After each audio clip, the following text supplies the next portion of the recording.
காவிரி தண்ணீரும் கிடைக்கவில்லை, நிலத்தடி நீரும் உப்பாகுவதால் கடைமடை பகுதியான நாகை மாவட்டத்தில் ஒரு போக சாகுபடியே கேள்விக்குறியாகியுள்ளது. மழை நீரை சேமித்து நிலத்தடி நீர்மட்டத்தை உயர்த்த பண்ணை குட்டைகள் கை கொடுக்குமா? பார்க்கலாம்.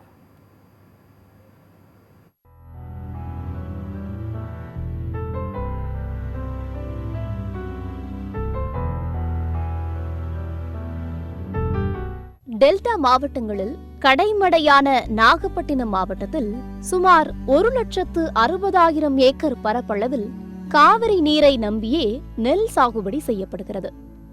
இந்த ஆண்டு குறுவை சாகுபடிக்கு மேட்டூர் அணையில் தண்ணீர் திறக்காத நிலையில் குறுவை சாகுபடி முற்றிலும் பொய்த்து போனது.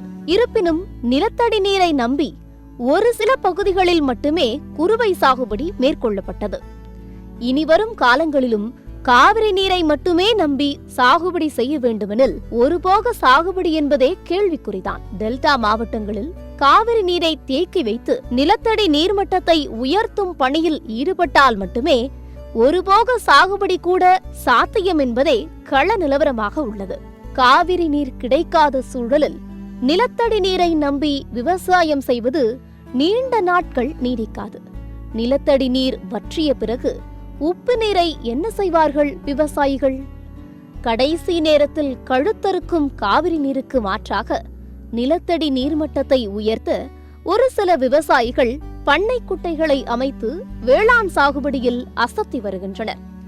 காவிரி நீரை நம்பிக்கொண்டே இருந்தால் இனி குறுவை சாகுபடி நடக்காது என எண்ணி வேதாரண்யம் அடுத்த வாட்டாக்குடி கிராமத்தில் பண்ணை குட்டைகள் உதவியுடன் சுமார் 20 ஏக்கர் பரப்பளவில் நெல் சாகுபடி செய்து நெற்பயிர்களை அறுவடை நிலைக்கு கொண்டு வந்திருக்கிறார் முன்னாள் அமைச்சர் OS மணியன்.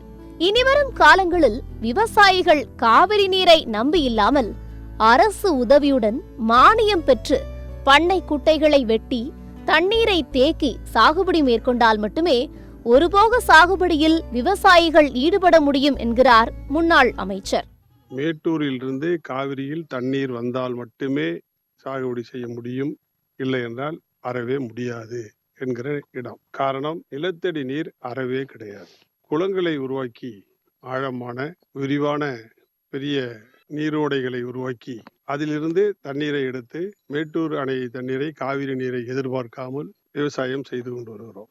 நீர்பிடிப்பு பகுதியை குளத்தை ஆழமான குளங்களை உருவாக்கி அதன் மூலம் விவசாயம் செய்வதுதான். இதை வாய்ப்பு இருக்கிறவர்கள், வசதி இருக்கிறவர்கள் அரசினுடைய உதவியை நாடி முன்வர வேண்டும் என்பது என்னுடைய வேண்டுகோளாகும். இனிவரும் காலங்களில் விவசாயம் செய்ய மழைநீர் சேகரிப்பு என்பது அவசியமாக உள்ளது.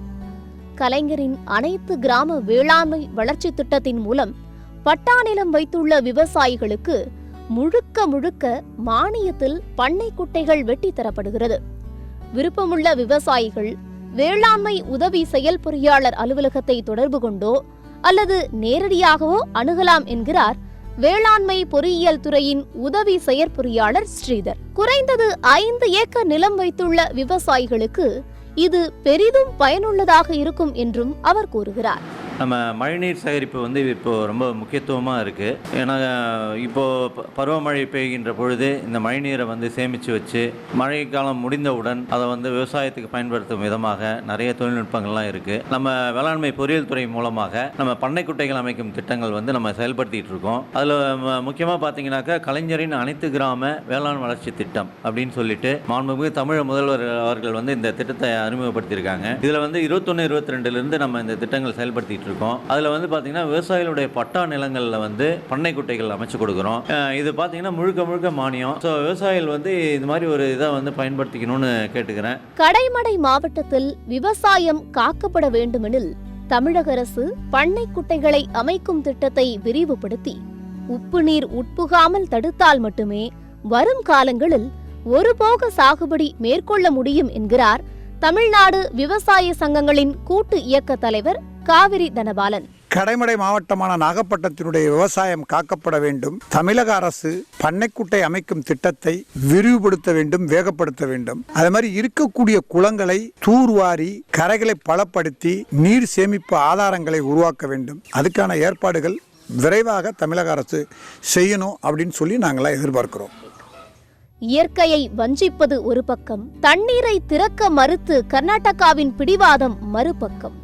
இந்த இரண்டு பக்கங்களுக்கும் இடையே கடைமடையின் வேதனை நிறைந்த பக்கத்தை அரசு எந்த அளவுக்கு கவனிக்கிறது என்பது தெரியவில்லை. நடந்தாய் வாழி காவிரி இன்றைக்கு வறண்ட காவிரியாக உள்ளது. கனமழை பெய்யும் போது வெள்ளத்தில் மிதப்பதும், மழை இல்லாத போது தண்ணீரின்றி பயிர்கள் வாடுவதும் கடைமடை பகுதிகளில் தலையெழுத்தாக உள்ள நிலையில் அந்த தலையெழுத்தை மாற்ற கடைமடை மாவட்ட விவசாயிகள் விழித்துக் கொள்ள வேண்டும் என்பதே எதிர்பார்ப்பு. சத்தியம் தொலைக்காட்சிக்காக நாகப்பட்டினம் மாவட்டம் செய்தியாளர் சீனிவாசனுடன் ஃப்ரைடே ஃபார் ஃபார்மர்ஸ் இயக்கம்.